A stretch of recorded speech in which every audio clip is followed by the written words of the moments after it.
Halo buddies, kalian mau dapat nilai IELTS yang memuaskan? Aku punya tipsnya nih, tonton terus ya.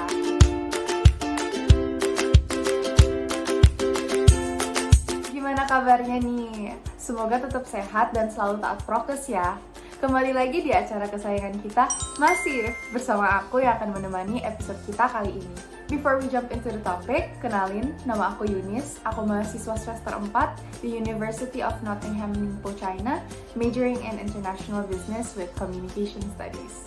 Nah, mungkin ada dari buddies yang mau study abroad seperti aku, atau mau ngelanjutin S2 di negara impian, atau mau apply buat student exchange, international scholarships untuk dapat pengalaman baru, atau mungkin setelah lulus ada dari buddies yang mau ngelamar kerja di perusahaan multinasional yang membutuhkan sertifikat berbahasa Inggris seperti IELTS.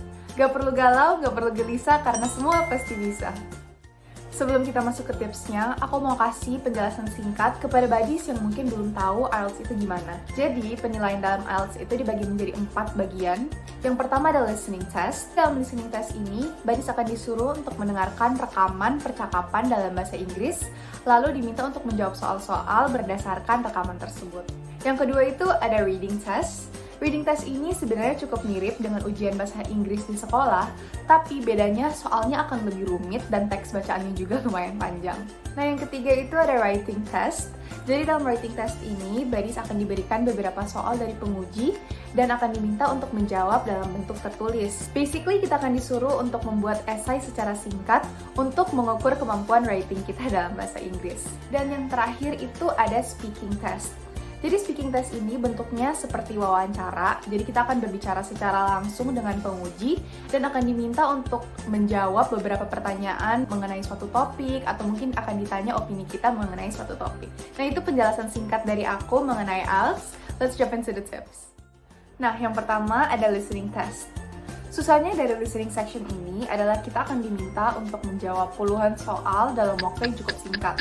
Ditambah lagi, buddies harus mendengarkan rekaman percakapan dengan 3 aksen berbeda. Jadi ada British, American, and Australian. Jadi tips pertama dari aku itu adalah buddies harus sering-sering mendengar percakapan dengan 3 aksen tersebut. Gimana caranya?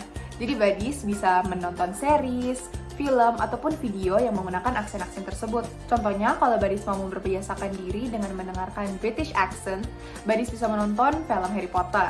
Tips aku yang kedua adalah buddies untuk membaca dan memahami soal-soal yang diberikan sebelum rekaman dimulai. Dengan itu, buddies tahu kira-kira apa yang harus dicari dalam rekaman tersebut dan pasti akan memudahkan buddies untuk menjawab soal-soal yang ada. Next, yang kedua ada reading test. Seperti yang sudah aku bilang sebelumnya, dalam reading test ini akan diberikan soal-soal yang cukup rumit dan teks bacaan juga yang panjang. Jadi untuk latihan, aku saranin buddies untuk membeli buku Master Pocket IELTS. Buku ini udah cukup banyak dijual di e-commerce ataupun toko buku dengan harga yang affordable. Jadi buddies bisa menggunakan ini sebagai latihan dengan membaca teks yang diberikan dalam buku serta menjawab soal-soal yang ada. Ditambah lagi, buddies bisa latihan pakai timer untuk mengukur kemampuan buddies sampai di mana. Saran aku juga itu ketika melakukan tesnya, buddies baca terlebih dahulu soal-soal yang ada dan dipahami serta dicari keywords atau kata kunci dalam soal itu. Buddies sebenarnya nggak harus baca teks secara keseluruhan karena itu time consuming banget. Jadi, buddies bisa menggunakan keywords itu untuk mencari jawabannya. Next, we have the writing test. Jadi, di section ini kita akan dinilai kemampuan menulis kita dalam bahasa Inggris. Jadi, buddies harus benar-benar memerhatikan grammar. Saran dari aku juga adalah menghindari kata-kata yang disingkat. Contohnya, kalau buddies mau menggunakan kata don't, harus ditulis dengan do not.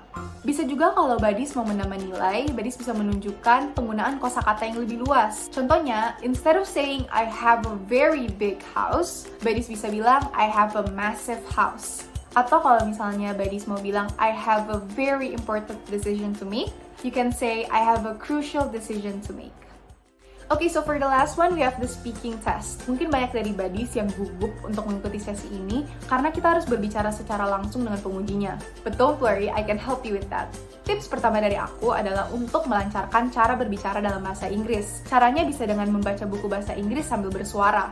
Karena semakin sering kita ngomong, bakal semakin lancar. Bisa juga kalau misalnya buddies bingung dengan cara mengucapkan kata-kata tertentu, cara pronunciationsnya, buddies bisa menggunakan aplikasi seperti Google Translate ataupun aplikasi lain lainnya untuk mendengarkan cara pengucapan yang benar. Another tip from me itu untuk menghindari jeda saat berbicara.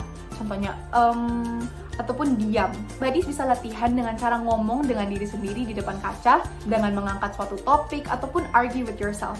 I know it sounds weird, tapi bakal membantu banget untuk buddies memperbiasakan ngomong bahasa Inggris secara lengkap. Salah satu aspek juga dalam penilaian speaking test ini adalah grammatical range. Jadi kita akan diuji berdasarkan keluasan kosakata kita. Alangkah baiknya buddies bisa memahami lebih banyak kosakata agar bisa digunakan sebagai pilihan saat berbicara. Contohnya, instead of saying I like this artist, buddies bisa bilang I adore this artist. Instead of saying I was so tired yesterday, buddies bisa bilang I was exhausted yesterday.